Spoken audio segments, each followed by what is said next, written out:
বাৰ্চিলোনাৰ পৰা চাইকেল চলাই জামুগুৰিহাট পালেহি স্পেনিছ দম্পতি। অসমীয়াৰ পৰম্পৰাৰে ইটাখোলাত বিপুল আদৰণি দল সংগঠনৰ। অতিথি দেৱো ভৱ এই আপ্ত বাক্যশাৰীকে সৰুগত কৰি আজি জামুগুৰিহাটৰ ইটাখোলাত দুগৰাকী বিদেশী পৰ্যটকক বিপুলভাৱে আদৰ সন্মান প্ৰদান কৰিলে ইটাখোলাৰ বিভিন্ন অনুষ্ঠান প্ৰতিষ্ঠান তথা দল সংগঠনৰ নেতৃত্বই। সুদূৰ বাৰ্চিলোনাৰ পৰা চাইকেল চলাই যাত্ৰা আৰম্ভ কৰা এই দম্পতিৰ ফালে পৰা 16,000 কিলোমিটাৰ পথ অতিক্ৰম কৰি আহি আজি জামুগুৰিহাটৰ ইটাখোলা ব্যৱসায় কেন্দ্ৰত উপস্থিত হয়। ইটাখোলা অঞ্চলটিত থকা সময়ছোৱাত স্পেইন দম্পতিক সুৰক্ষা প্ৰদান নকৰি সংগতি ইটাখোলা আৰক্ষী চকীৰ ভাৰপ্ৰাপ্ত বিষয়া ভাস্কৰজ্যোতি শইকীয়া সহ অঞ্চলটোৰ বিভিন্ন অনুষ্ঠান প্ৰতিষ্ঠানৰ নেতৃবৃন্দ। দুয়োগৰাকী পৰ্যটকক এখন হোটেলত আপ্যায়ন কৰাই বিদায় সম্ভাষণ জনোৱা হয়। সম্প্ৰতি হালেও ইটাখোলা অঞ্চলৰ ৰাইজে আগ্ৰহ আতিথ্যত তীব্ৰ সন্তুষ্টি প্ৰকাশ কৰি ধন্যবাদ আৰু কৃতজ্ঞতা জ্ঞাপন কৰে। পাৰ্কো আৰু পাতি নামৰ এই স্পেইনৰ দম্পতিহালে 2023 চনৰ মে' মাহৰ অন্তিম সপ্তাহৰ পৰা চাইকেল যাত্ৰা আৰম্ভ কৰিছে। 7 সাগৰৰ 13 নদী পাৰ হৈ আজি জামুগুৰিহাটৰ ইটাখোলাত পদাৰ্পণ কৰে। ইয়াৰ পিছত এই দুয়োগৰাকী পৰ্যটক মাজুলী হৈ নাগালেণ্ডলৈ যাব বুলি জানিবলৈ। উল্লেখযোগ্য যে বিদেশী পৰ্যটক দম্পতি পাৰ্কো আৰু পাতিক আদৰণি জনাই অসমীয়াৰ স্বাভিমান ফুলাম গামোচাৰে বিপুল সম্বৰ্ধনা জ্ঞাপন কৰে।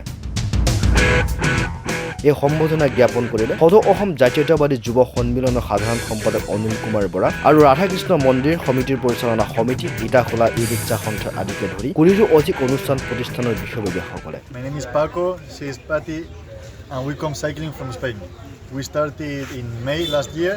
We did 16,000 kilometers so far, and we are now discovering India, Assam, and we are loving it. People are great, and landscapes are beautiful. We love it. From here we will go to Majuli Island, which is supposed to be very beautiful. Then Nagaland, where the mountains will begin. Different people, but it will be nice for sure. Assam is very beautiful. Like the nature is beautiful. The weather is great. People are very, very nice and very welcoming.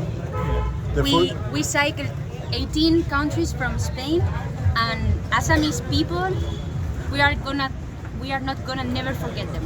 It's one of the best people with Gamusa. Assamese Gamusa, and we are really glad everyone is here letting us this present, and it's an honor for us. Yeah, we are very happy to have the opportunity to know India, and we hope you have the opportunity to know Spain one day. Okay, sir. You will like it. Okay. Thank you. সুদূৰ Spain বাৰ্চিলোনাৰ পৰা এহাল দম্পতি তেওঁলোকে ভ্ৰমণৰ উদ্দেশ্যেৰে ইয়াৰ বিভিন্ন ঠাই তেওঁলোকে ৰিচাৰ্চ কৰিবৰ কাৰণে আমাৰ ভাৰতবৰ্ষৰ ৰাজ্যত আৰু ভাৰতবৰ্ষৰ বিভিন্ন ৰাজ্যত ঘূৰি আজি তেওঁলোকে আমাৰ এই বিশ্বনাথ জিলাৰ সৰু ঠাইখন ইটাখোলাত তেওঁলোকে পদাৰ্পণ কৰিছিল।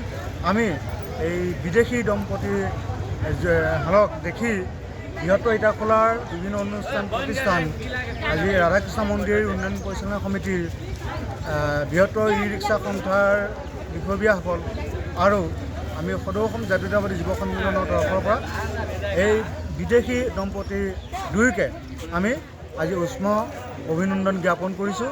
আৰু আমাৰ এই বৃহত্তৰ অঞ্চলত তেওঁলোকৰ আমাৰ মৰম আদৰ দেখি তেওঁলোকে আপ্লুত হৈ আমাৰ সকলোকে সুন্দৰ এটা শুভেচ্ছা বাণী তেওঁলোকে ইয়াৰ পৰা পুনৰ ভ্ৰমণ কৰে। সিহঁতৰ যাত্ৰাৰ বিষয়ে কৈ দিয়া। আগন্তুক যাত্ৰা সিহঁতৰ যিহেতু আগন্তুক যাত্ৰা তেওঁলোকে অসমৰ বিভিন্ন ঠাই, আয়াৰলেণ্ড খ্যাত মাজুলীত তেওঁলোকে যোৱাৰ কথা আমাক অৱগত কৰিছে। আমি তেখেতসকলৰ যাত্ৰা শুভ হওক তাকে আমি কামনা কৰিছোঁ। জামুগুৰিহাটৰ পৰা আনোৱাৰ আহমেদৰ ৰিপৰ্ট, মাই নিউজ এনি।